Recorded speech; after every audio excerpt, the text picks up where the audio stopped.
हाँ प्यारे विद्यार्थियों, आज हम पढ़ेंगे न्याय के विविध रूप। इससे पहले हमने पढ़ा था भारतीय चिंतकों के द्वारा न्याय की जो दी गई परिभाषा थी, न्याय को किस रूप में परिभाषित किया था। आज हम लेते हैं न्याय के विविध रूप, जिसमें पहला है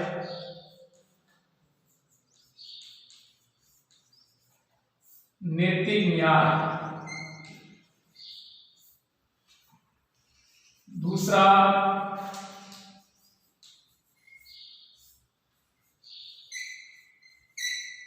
कानूनी न्याय, तीसरा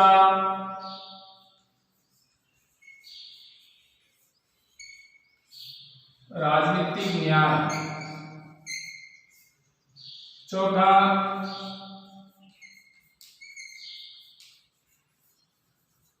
सामाजिक न्याय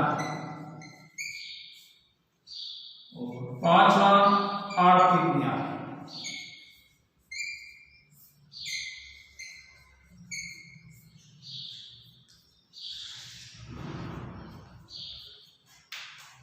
ये न्याय के विविध रूप है। यूं तो न्याय के रूप और भी है, लेकिन अगर न्याय के हिसाब से देखा जाए तो ये 5 न्याय के जो रूप है इनके बारे में हम चर्चा करेंगे। प्राचीन समय में न्याय के 2 रूप चल रहे थे, जिसके बारे में अपन ने पढ़ा था। एक तो नैतिक न्याय था, एक कानूनी न्याय था। नैतिक न्याय की जो बातें थी, नैतिक न्याय से संबंधित अपने जो जानकारी पढ़ी थी, यानी इस न्याय में अपने प्लेटो के विचार पढ़े थे। प्लेटो ने नैतिकता की बातें जो न्याय में कही थी, तो नैतिक न्याय से संबंधित बातें जो प्लेटो ने कही थी उसके बारे में अपने पढ़ा था। और कानूनी न्याय की बात करें तो इसमें अपने पढ़ा था अरस्तु के विचार। राजनीतिक न्याय की बात करें तो उपयोगितावादी विचारक बेंथम के जो विचार थे,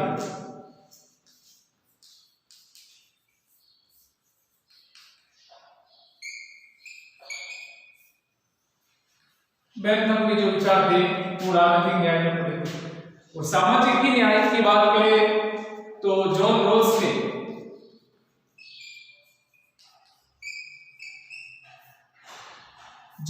के जो न्याय थे उसमें अपन सामाजिक न्याय की बात पढ़ी थी। आर्थिक न्याय की बात करें तो ये मार्क्सवादियों ने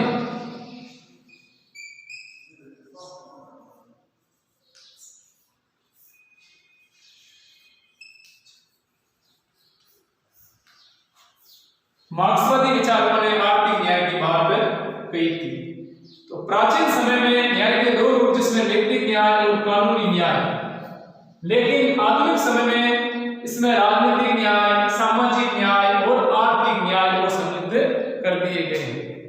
अब अपन पढ़ेंगे सबसे पहले नैतिक न्याय है क्या।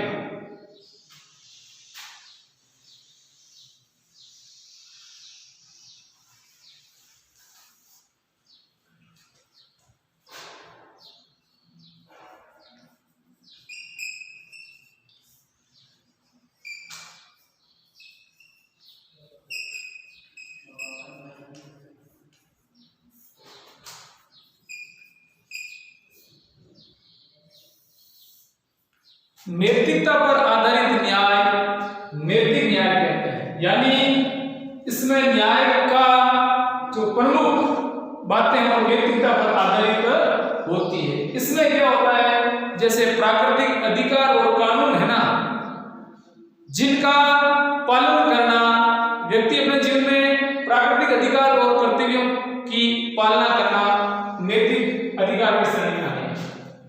यानी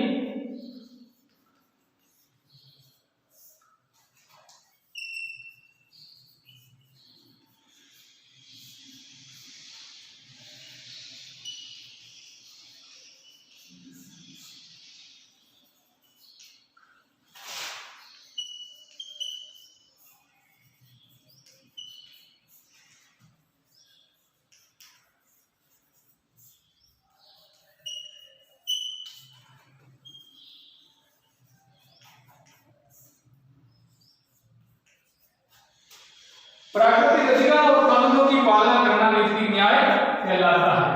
यानी न्याय है वो नैतिकता पर आधारित है। अब इसमें हमने जैसे प्लेटो के जो विचार पढ़े थे कि प्रत्येक व्यक्ति को अपने निर्दिष्ट कर्म करना चाहिए, दूसरों के कार्य में हस्तक्षेप नहीं करना न्याय कहलाता है। तो नैतिकता की बातें इन्होंने कही थी। अब इसमें हम और भी पढ़ेंगे कि जैसे न्याय की मूल धारणा इसमें क्या होता है, नैतिकता पर आधारित होती है। ये बातें अपने प्राचीन न्याय में जो विचारकों के विचार पढ़े थे उसमें भी हमने पढ़ी थी। अब हमें सबसे पहले ये जो नैतिकता की बातें हैं, नैतिक न्याय के जो प्रमुख तत्व है वो कौन कौन से देखो। नैतिक न्याय के लिए यानी प्राकृतिक अधिकार और कानूनों की पालना करना नैतिक न्याय कहलाता है। तो हमें नैतिक न्याय के जो प्रमुख तत्व है वो कौन कौन से, जिसमें देखो सत्य, अहिंसा, सदाचार,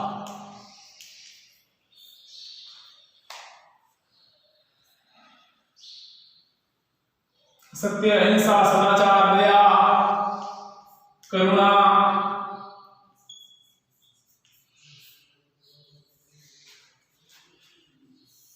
ये सारे नैतिक तत्व हैं। इन सभी तत्वों को व्यवहार में आचरण में लाते समय हम ध्यान में रखेंगे, यानी ये सारी बातें आचरण में लाएंगे तो वह नैतिक न्याय स्थापित होगा। ये बात हम पढ़ चुके हैं।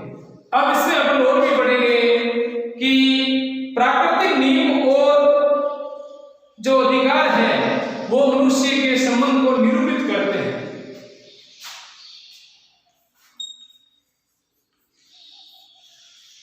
प्राकृतिक नियमों व अधिकारों के द्वारा मनुष्य के संबंध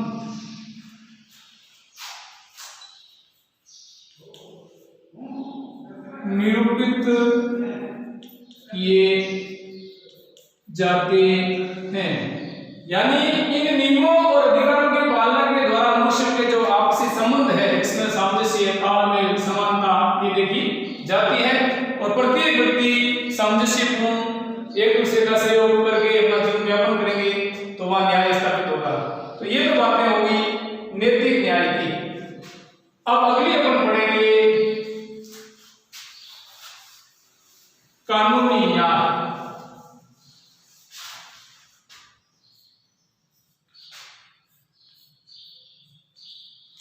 कानूनी न्याय में क्या है, राज्य द्वारा निर्मित कानूनों का पालन व्यक्ति न्याय के लिए करते हैं, यानी उन नियमों का अनुसरण करते हैं। ये कानूनी न्याय कहलाते हैं। स्वाभाविक रूप से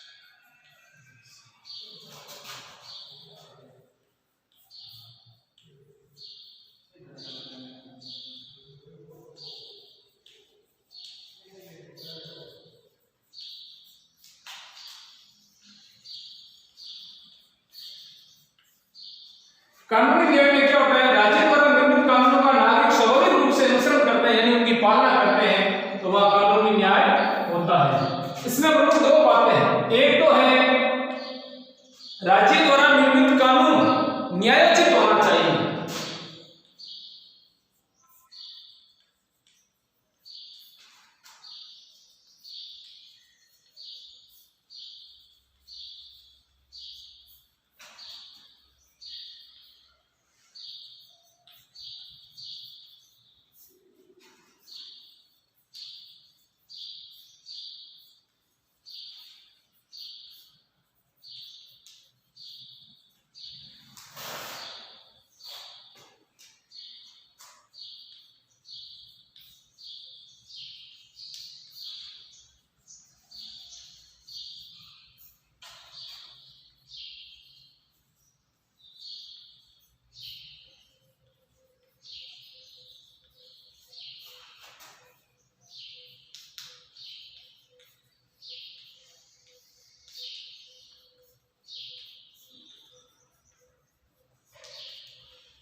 दूसरा है राज्य द्वारा निर्मित कानून न्यायपूर्ण ढंग से लागू होना चाहिए, यानी उन कानूनों को लागू करने का जो तरीका है वो उचित होना चाहिए, न्यायपूर्ण होना चाहिए। यानी ऐसे कानून के लागू होने से सभी समाज के सभी वर्गों को न्याय मिले, उनको उचित हक मिले, किसी भी प्रकार का ये भेदभाव न हो। तो ये दो प्रमुख बातें हैं कानून न्याय में, एक तो राज्य द्वारा निर्मित कानून न्यायोचित होना चाहिए और दूसरा कानून न्यायपूर्ण ढंग से लागू होना चाहिए।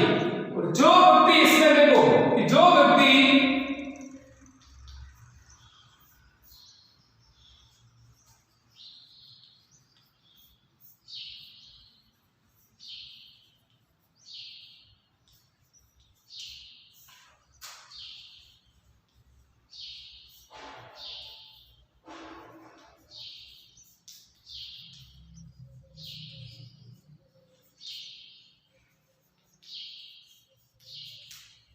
और दूसरा जो व्यक्ति इन कानूनों की पालना नहीं करता है तो उनके लिए दंड की व्यवस्था होनी चाहिए, यानी उनको सजा मिलनी चाहिए। तो ये हो गई कानूनी न्याय की प्रमुख बात, यानी इनका कानूनी न्याय में प्रमुख न्याय का आधार कानून है। कानून के द्वारा न्याय की स्थापना की जाती है, लेकिन कानून के द्वारा न्याय कब स्थापित होगा? सरकार के द्वारा जो भी कानून बनाए जाते हैं वो उचित होने चाहिए, न्यायोचित होने चाहिए और कानूनों को लागू करने का जो तरीका है वो भी न्यायपूर्ण ढंग से लागू होना चाहिए। जो व्यक्ति कानूनों की पालना नहीं करता है ऐसे व्यक्तियों के लिए सजा का प्रावधान होना चाहिए। ये तो हो गया कानूनी न्याय।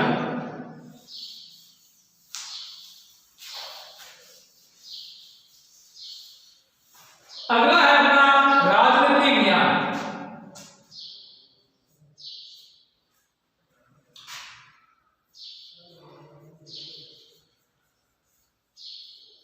राजनीतिक न्याय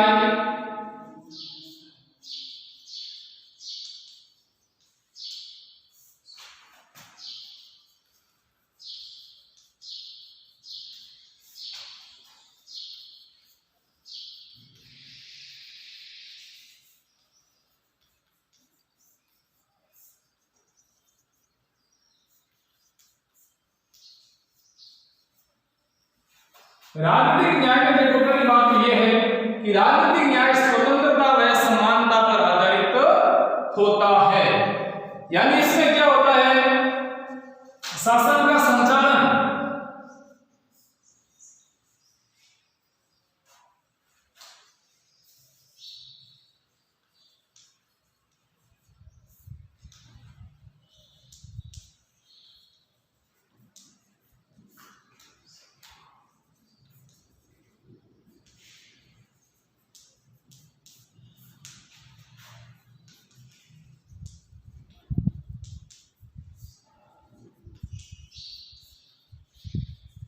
यानी शासन का जो संचालन है ना संविधान के प्रावधानों के अनुसार होता है, यानी लोकतांत्रिक शासन। लोकतांत्रिक शासन, जनता शासन की नियुक्ति करेगी, शासन करने वाला जनहित के लिए शासन करेगा। अब इसमें देखो यानी राजनीतिक न्याय में सभी व्यक्तियों के साथ में समानता का व्यवहार किया जाता है, सभी व्यक्तियों को स्वतंत्रता मिलती है। जैसे मत देने की स्वतंत्रता,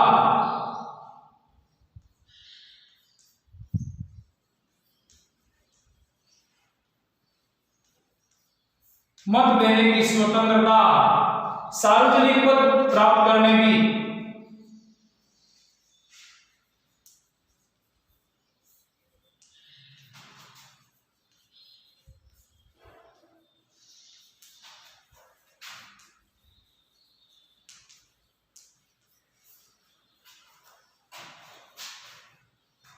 मत देने की, सार्वजनिक पद प्राप्त करने की, विचार, भाषण, अभिव्यक्ति,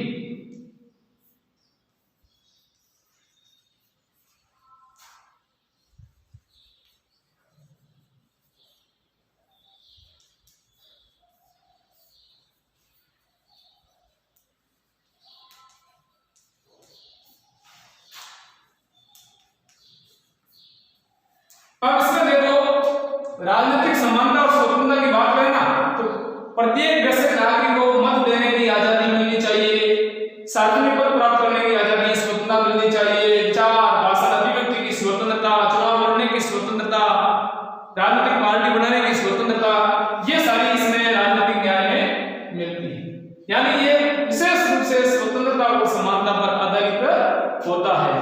इस प्रकार प्रत्येक व्यक्ति के साथ में किसी भी प्रकार का यहाँ भेदभाव भी वगैरह नहीं होता है। और अगला अपना न्याय का रूप है सामाजिक न्याय।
सामाजिक न्याय में देखो समाज के प्रत्येक व्यक्ति के साथ में किसी भी प्रकार का भेदभाव नहीं होना सामाजिक न्याय कहलाता है। यानी इसमें जाति,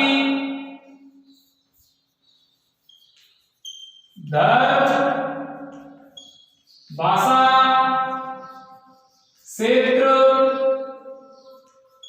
लिंग, वर्ण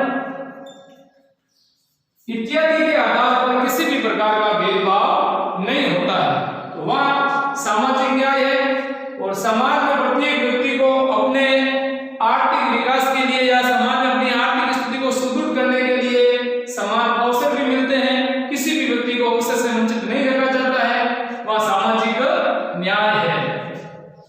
अब अगला अपना जैसे आएगा आर्थिक न्याय। अब सामाजिक न्याय, राजनीतिक न्याय, अब ये दोनों जैसे ना सामाजिक न्याय पर आधारित है। अब जैसे राजनीतिक न्याय के लिए अपने समानता की बात कही थी, स्वतंत्रता की बात कही थी, तो सामाजिक न्याय के लिए भी स्वतंत्रता और समानता दोनों जरूरी है। इनके बिना सामाजिक न्याय स्थापित नहीं होगा। अब राजनीतिक और सामाजिक न्याय के लिए हमारे संविधान में भी जैसे नागरिकों को मूल अधिकार दिए गए हैं। मूल अधिकार के अंदर जैसे पहला अधिकार था समानता का अधिकार।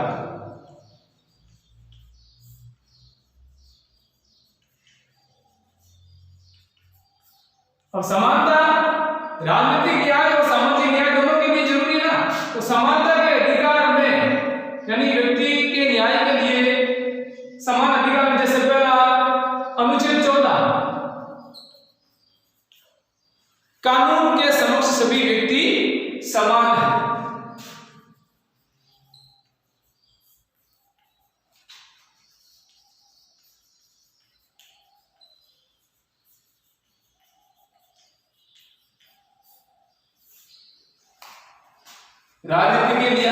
राजनीतिक न्याय के लिए ये बात उपयुक्त बैठती है, क्योंकि जब कानून ही भेदभाव करेगा तो व्यक्ति अपने अवसर की प्राप्ति नहीं करेगा।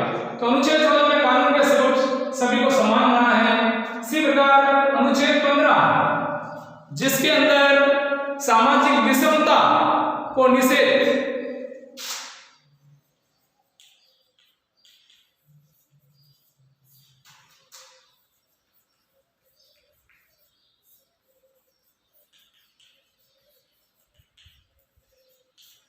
सामाजिक भेदभाव को निषेध मानता है। यानी समाज में किसी भी जाति, वर्ग, क्षेत्र, भाषा इत्यादि के आधार पर किसी भी व्यक्ति के साथ भेदभाव नहीं होना चाहिए। अगला उसी प्रकार अनुच्छेद 16 अवसर की समानता।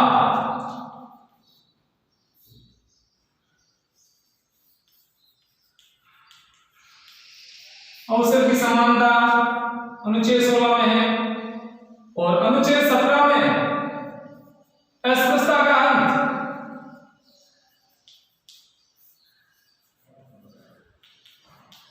यानी ये छुआछूत इनकी समाप्ति। और अनुच्छेद 18 उपाधियों का अंत।